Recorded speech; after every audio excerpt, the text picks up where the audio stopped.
kula wacan wanaagsan saaxiibayaal ku soo dhawaada barnaamijka ciyaaraha oo xiliyadan oo kala daawataan waxyaabaha ka cusub ciyaaraha ayaynu ku soo qaadanaa Cabdulqaadir Xuseen ayaan ahay haddiinu ku bilownana kooxda kubadda cagta ee Liverpool waxay aad ugu walaacsan tahay xidigeeda qadka dhexe Naby Keita kaasi oo wadankiisa Guinea qas siyaasadeed uu ka taagan yahay militariga wadankaasi ayaa afgambi kula wareegay talada dalkaasi xilli madaxweynaha xukumayana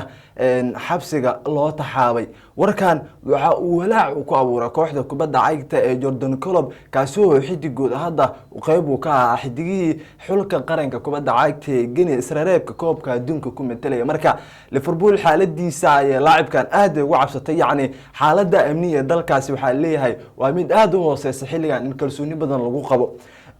xulka ciyaaryahankan Guinea ayaa ahayd in isniinta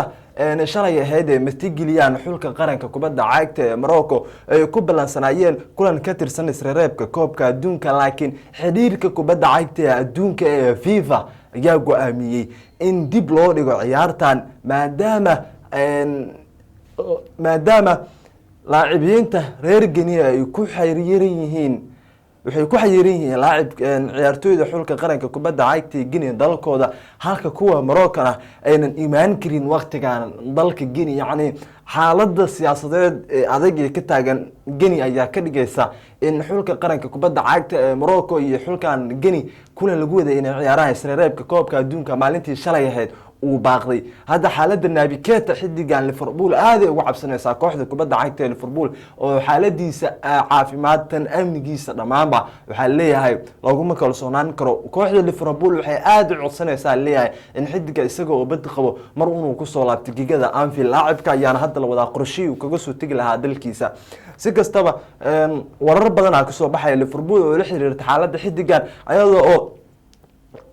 kooxda Liverpool dhamaan madaxdoodu ay isku dayayaan in sikin daqiiqada ay la socdaan xaaladda xidiga Naby Keita si kastaba hadda laacibkan waxa uu qayb ka yahay xidigihii xulka qaranka kubadda cagta ee Guinea ee lagu waday in Israareebka koobka adduunka shalay kulan baaqday ay la ciyaaraan dhigooda xulka qaranka kubadda cagta ee Morocco marka Naby Keita xaaladaasi adag ayaa ku dhaxaysata gudaha dalkiisa aan iraado gudaha dalkiisa ee Guinea oo khalaas siyaasadeed ay hareeyeen dhanka kalena wararku waxay sheegayaan in xidiga cusub ee dhawaangalka kooxda kubadda cagta ee Chelsea dhaawac uu soo gaaray su'aalo badan ayaa ka taagan laacibkan garoomada waqtiga uu ka maqnaanayo iyadoo oo kooxda Thomas Tuchel la xidigan walaac cusub ay ka muujinayaan xidigan ayaa ku dhaawacmay dhaawac uu ka soo gaaray kulankii 3 waxba ay kaga adkaadeen dhigooda xulka qaranka kubadda cagta ee Czech Republic waxaana isagu warbaahintu uu la hadlayay uu qirtay inuu dhaawac dareemayo kaasi oo warbaahintu Ingiriisku ay sheegtay in maanta salaasa loo qaadi doono oo laacibka London dib loo celin doono sabira lagu ogaanayo yacni laacibkan waxa la sameyn doonaa baaritaan lagu ogaanayo in xaaladiisa caafimaad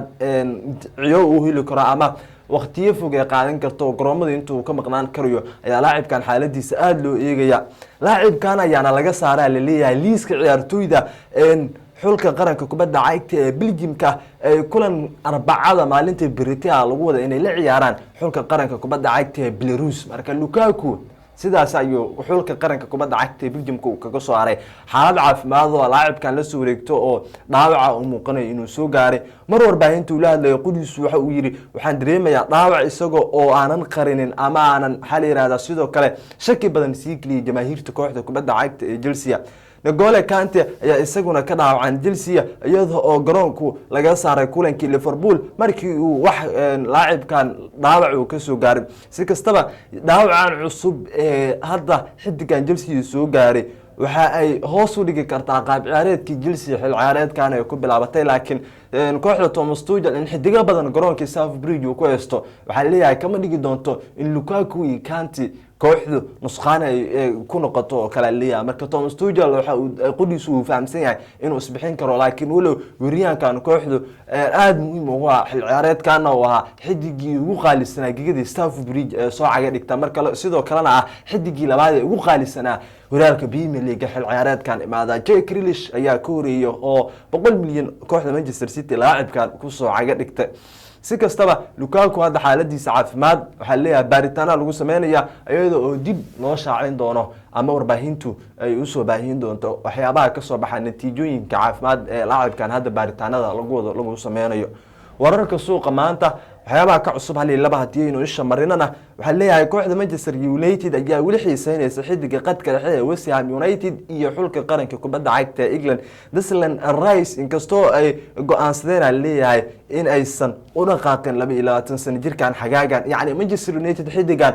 waqti hore la xiriirinay waxa la islaa xagaagan fursad ay u haystaan suuqii bishii tagtay Agosto soo xirmay dhamaadkeedii marka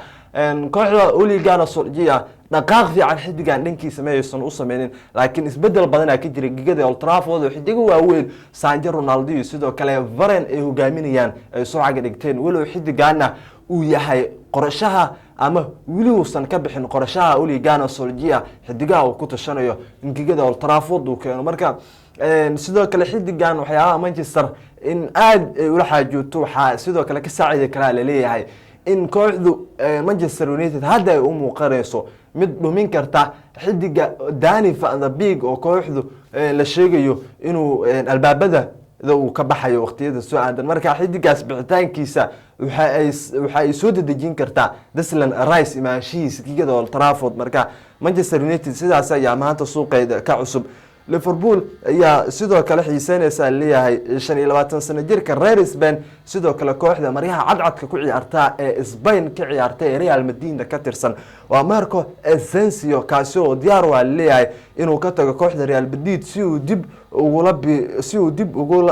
dib ugu bilaabo leeyahay xirfadiis ciyaareed uu waqtiyo ka hor u yeestay laacibkan waqtiyadii dambe nusqaan weyn ay ku timid laacibkan qaab ciyaareedkiisa laakiin hadda waxa uu doonayaa ama uu dareensan yahay barnaamij ka bixitaan uu ka helo ama uu ka tagisteeda waxa uu laacibku dareensan yahay in dib uu heli karo qaab ciyaareedkiisa laacibkan laakiin hadda kooxda Liverpool Jordan Klopp aad u xiiseynaya iyadoo oo kooxda Liverpool xilli ciyaareedkan suuqa isbedel badan aan ka sameyn marka laga soo tagaalal xidigo kooxdu ay la soo wareegtay sidoo kalena kooxaha Liverpool iyo sidoo kale Barcelona Bayern Munich ayaa dhamaantood bixisanaya leeyahay wariyaanka kooxda Red Blues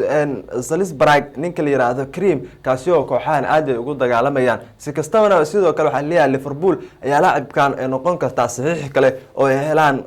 ama ay heli karaan leeyahay PSG ayaa dareenkeedu u wicinaysa leeyahay kooxda AC Milan iyo sidoo kale qadka dhexe Ivory Coast ayadoo oo imaanaysa xaaladan leeyahay kadib fashilitaankii ku fashilmeen qaaditaanka xidiga kooxda Manchester United Paul Pogba kaasi oo kooxda Manchester United lagu waday inuu isaga tagi karo haddana waxa leeyahay Francesco Kessié iyo kooxda PSG oo wacanaysa dhankaasi kooxda AC Milan xidiga ka tirsan Pogba inay ku fashilmeen AC Milan ayaa kooxda PSG ay u dhalan rogatay marka xaggaasi ay ka doonaysaa xidig guud ahaan maanta intaas ayaa ka cusub isboortiga ee saaxiibayaal tan iyo kiis xiga barnaamij caynkan oo kala intaan hawada ugu midoobi doono waxaan idinkaga tegaynaa Sports Soomaaliya